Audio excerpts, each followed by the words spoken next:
Tonight, a Broken Hill house gutted by a blaze, leading to safety warnings from firefighters. And a 51-year-old ute driver dies in a terrifying crash with a school bus in the Clare Valley. From our 7 Spencer Golf Studios, your nightly news with Ruby Kamain begins now. Good evening. A Broken Hill home has been gutted by fire after 2 blazes ripped through a property this morning. Firefighters believe it all started with a simple mistake and are pleading for locals to be fire safe heading into winter. Black smoke pouring from underneath this tin roof, paint peeling, scent flying down the street. A devastated scene as this Morrish Street home is gutted by fire. Emergency services converging on the scene at 10:20 this morning. The frightening ordeal just metres away from Alma Public School. There's a bit of a light breeze this morning, so the smoke was clearing quite well. There's always that slight concern about smoke, but it wasn't posing any threats to anyone. Crews did their best to fight the fire, but it was of little avail. Their efforts then focusing on stopping the fire from spreading to neighbouring homes. But it wasn't the first time firefighters had been called to the house this morning. At 6 o'clock, crews were faced with flames coming from the side of the home, Which was believed to be started from a heater. It was placed too close to the bedding. Thankfully, those inside were awake at the time. They didn't actually have working smoke alarms, so it's absolutely critical that people do have working smoke alarms in their homes. The blaze reignited later in the morning, but this time the home couldn't be saved, leading to a safety reminder by fire authorities. Just everyone check their heaters, and we like the phrase, more than a metre from your heater. Lachlan Itter, 7 Spencer Golf News. Victoria's growing COVID cluster is putting health authorities on edge, the state recording 11 new cases in the past 24 hours. South Australia has slammed its border shut on Greater Melbourne since 6 p.m. this evening. Essential travellers and returning residents are exempt but must undergo 14 days quarantine. Anyone who has visited Melbourne since the 20th and people coming from Bendigo must be tested on days 1, 5 and 13. Broken Hill residents are asked to avoid any unnecessary travel to Melbourne and Bendigo and avoid high-risk settings if they've recently returned from there. A 51-year-old man has died following a crash between his ute and a school bus in the Clare Valley yesterday afternoon. At 3:40 p.m, emergency services responded to reports of a crash on Blythe Road at Armagh. Sadly, the driver of the ute died at the scene. The driver of the bus sustained minor injuries and was taken to the local hospital. No students on board were injured. Major crash investigators attended the scene and are still looking into the circumstances surrounding the crash. The man's death is the 44th life lost on South Australian roads, compared to 43 this time last year. Anyone who witnessed the crash is being urged to contact Crime Stoppers. A proposed inquiry into the death of a Port Lincoln boy will be changed after concerns were raised about the impact it would have on the surviving children. A 13-year-old was sleeping inside a bin with his other 2 mates earlier this month when a garbage truck picked up the bin. 2 of the boys managed to escape, but 1 was tragically killed. Shortly after the incident, calls for an independent inquiry into the situation gained traction in State Parliament. But the effects on the other 2 children have been brought up by the Guardian and Commissioner for Aboriginal Children and Young People. Changes to the motion have been made.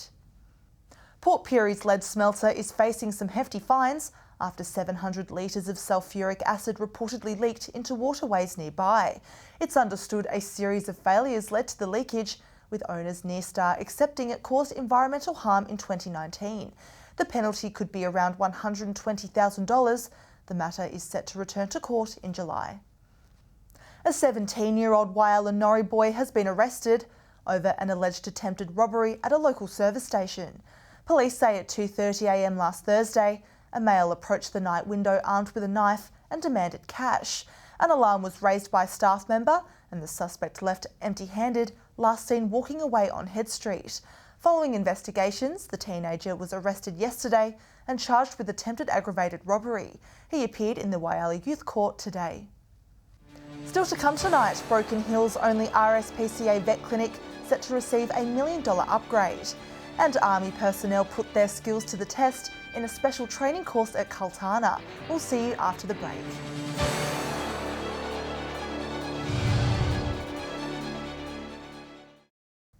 Welcome back. The Rspca has outlined its plans to transform its Broken Hill Clinic into a state-of-the-art facility following a recent funding boost. Vets say it will improve their services and future-proof the ageing building. There's only 3 Rspca clinics like this in New South Wales, and now one of Broken Hill's iconic buildings is set for a major makeover.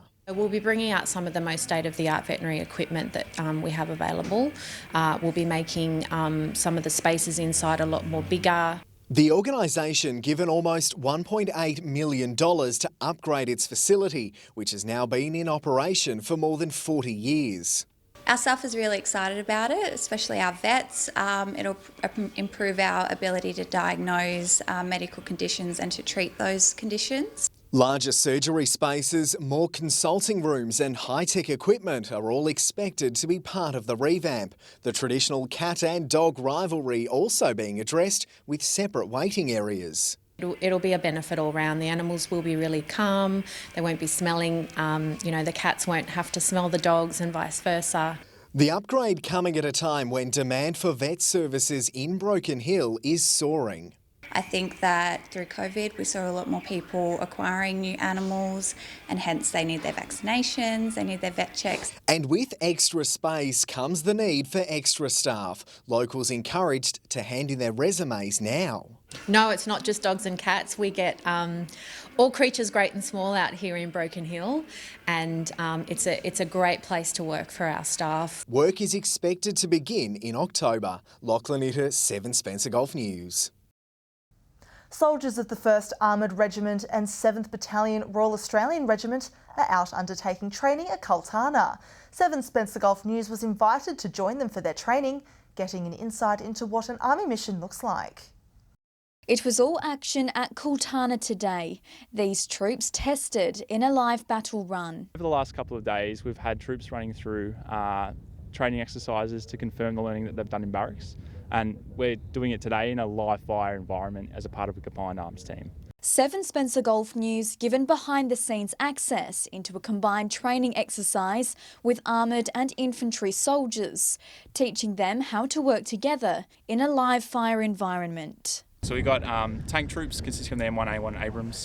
We've got infantry platoons mounted in M113 AS4 carriers, and in conjunction with engineers and artillery as well. There's more than 400 soldiers taking part in the training, with each run lasting for 36 hours, preparing them for battle. This training is obviously the culmination of a lot of hard work for a lot of these guys, especially due to COVID last year. We weren't allowed to train as much as we would have liked, but this kind of training ensures that we're ready to respond either domestically or internationally. There's also an element of competition, with soldiers competing for best troop as part of a combined arms team during the exercise. The troops are conducting what we call Paratus Cup, and essentially it gives them an opportunity to compete against each other, to show excellence in their field of expertise, and we will award a best troop at the end of the run. Troops will be here at the Kultana training area until June 8.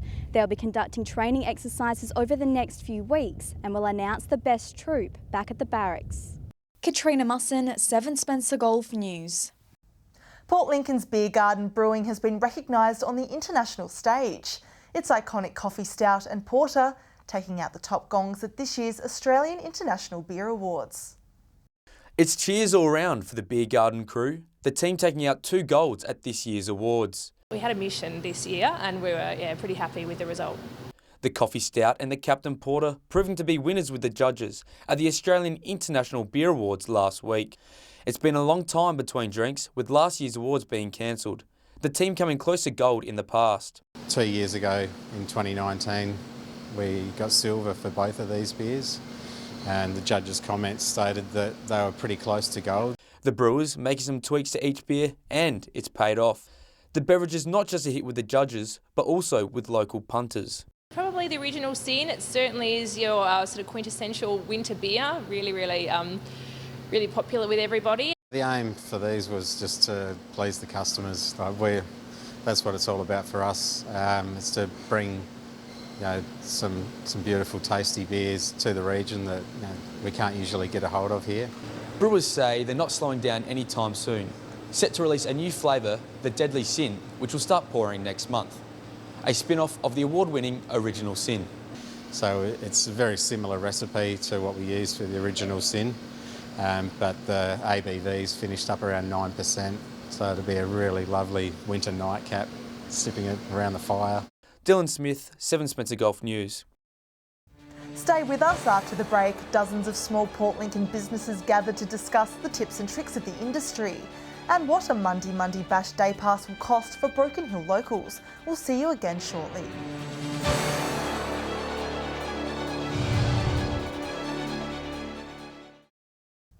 Hello again.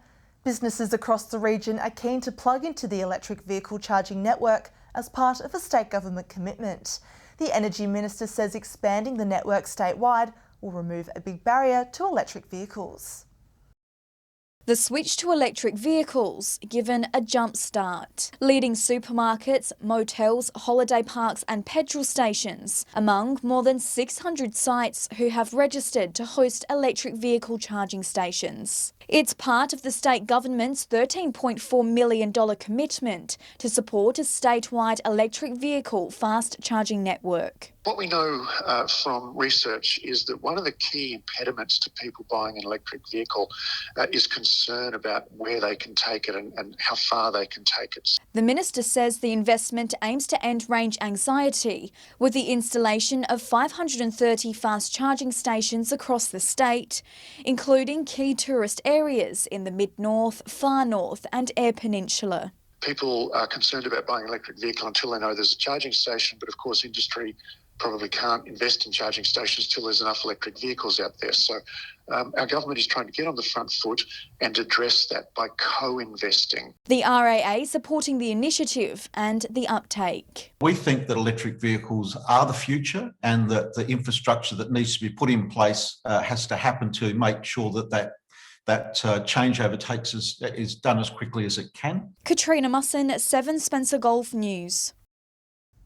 Dozens of small business owners gathered at the Port Lincoln Hotel this week to hear firsthand about strategies to support their work. The forum also addressing the skilled worker shortage being felt across the region. Sitting down to discuss the challenges facing our regional businesses. Middle of last year, we started to see lots of issues around skills and the lack of being able to get people. Port Lincoln business owners meeting with industry leaders to talk about strategies and the support available. Some employers still trying to bounce back after being crippled by COVID-19 last year. We still have a lot of people that lost their job during COVID that haven't actually gone back to work yet. So we really need to encourage those people to get back into the workforce. South Australia's unemployment rate falling to 5.7% in April, but many young locals are still finding it hard to get a job. Experts say hiring young workers now can pay back in the long run. Hiring young people is something that every business should try and do where appropriate, because it's an opportunity for young people to get that first foot in the door, to get some good training. While some businesses are finding it hard to attract employees, others say they've seen a large increase in people looking for work.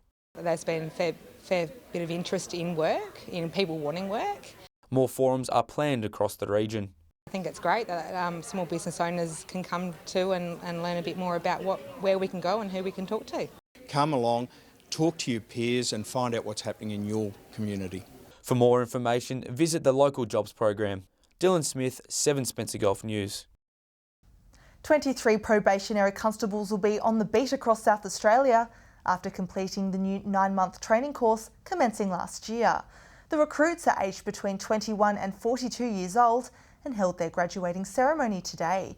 South Australia Police says it's always on the hunt for more recruits, with more than 40 career options available. Anyone interested is encouraged to visit the SAPOL website. After weeks of teasing from organisers, we've been given more details on day passes for the Broken Hill Monday Bash. Organisers will be releasing special passes exclusively for locals, but there's a catch.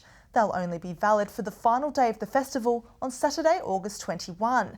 While no exact sale date has been given, it's expected they'll be available within the next fortnight. We're just finalising a few bits and pieces. There's just a couple of logistical things we're working on, but they're nearly there. It's understood the day passes will cost around $170 for an adult ticket. It's still not known how many will be released for sale.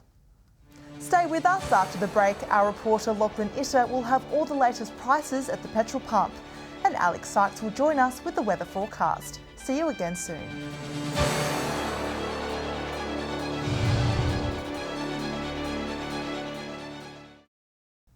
Welcome back.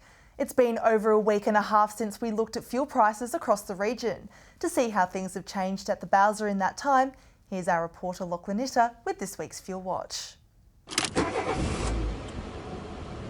Flip a coin because it's an even split of ups and downs at petrol pumps across our region this week. Let's get the bad news out of the way first, and it's the usual places that are paying the most for unleaded. Broken Hill up to $1.46 now, Port Lincoln around the $1.44 mark. They're the two priciest towns in our region again this week. Port Augusta not too far behind, even though prices have dropped, you'll still pay $1.43 a litre.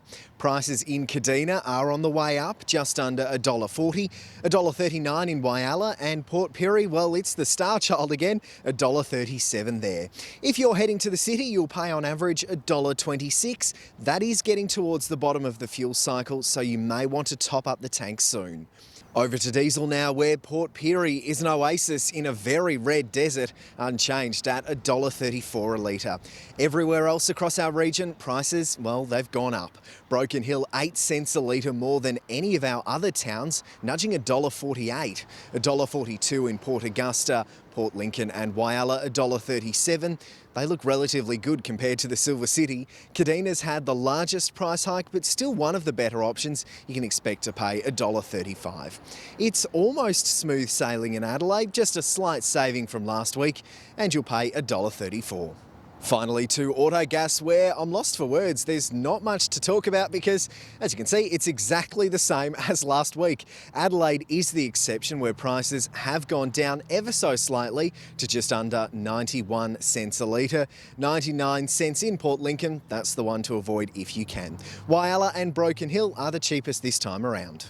You know the drill, these prices are the regional averages and do not reflect any one particular outlet. And if you do spot unleaded, diesel or Autogas cheaper, be sure to let us know on our Facebook page. Time now to take a look at what's happening in the weather. Here's Alex Sykes. Thanks, Ruby, and happy Wednesday, everyone. We finally saw the back of those wild conditions that lashed parts of the region early this week. It's certainly expected to continue to clear up with some nice weekend conditions forecast. I'll have more on that a little later. From 3 p.m. today, it was partly cloudy across the Gulf. Port Augusta was 19, Port Pirie got to a top of 15, and Clare reached 13 degrees. Looking further out across the region now, Whyalla and Cooper Pedy were both 17, Port Lincoln and Coffin Bay were 18, Kadina and Cleve were both 15, and Adelaide, Broken Hill and Woodner all topped 16 degrees. Taking a look at the satellite image now, low cloud moving over southern SA with brisk onshore winds. Behind a cold front is bringing showers, mainly in the southeast. Low cloud extending to central parts, trapped under high pressure, is not producing rain. High cloud in the north near a trough is also not producing rain.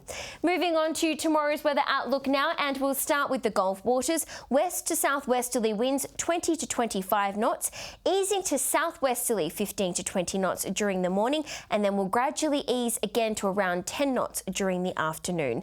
Seas around 1.5 metres to 2.5 metres, and south to southwesterly swell 1 to 2 metres. And a short time ago, marine wind warning was current for South Australia. To tomorrow's temperatures now, and it's looking to be another partly cloudy day across most centres. Port Lincoln and Woodner will both top 19. Cleve is set to reach a high of 18 degrees. Whyalla is set to reach a high of 18. Port Augusta mostly sunny and will top 19 there. And Kadina also 19 degrees. Port Pirie 19, Clare to reach a max of 15, and Broken Hill be mostly sunny and a high of 17. Taking a look further through the week now, similar conditions tomorrow, partly cloudy across the Gulf with temperatures set to be in the mid to high teens, a max of 18 across Whyalla, Port Lincoln, Kadina and Adelaide, 20 the max in Port Pirie. Broken Hill will get to a high of 16. Looking at that all-important weekend forecast now, sunny conditions tip for Cooper Pedy, Broken Hill, Kadina and Adelaide on Saturday. Partly cloudy in Port Augusta, Port Pirie, Woodner, Whyalla and Port Lincoln. 19 will be the region's max, while Broken Hill will record the region's low, set to be a top of 15 degrees there. Everywhere else will be in the mid to high teens. And on Sunday, sunny everywhere except for in Cooper Pedy, where it'll be a partly cloudy max of 18 degrees. Temperatures will sit in that mid to high teens across the board, but Port Augusta will reach 20. Broken Hill will have the region's low, set to reach a high of 16 degrees there. So Ruby, what a beautiful autumn weekend we have in store, and that's all the weather from me for tonight. I'll look forward to seeing you all later this evening with a weather update. Back to you. Great, thanks for that, Alex. And that's all local news this Wednesday evening. Thanks for joining us. I'll have updates later. Until then, enjoy your evening, and we'll see you again tomorrow with more local news. Good night.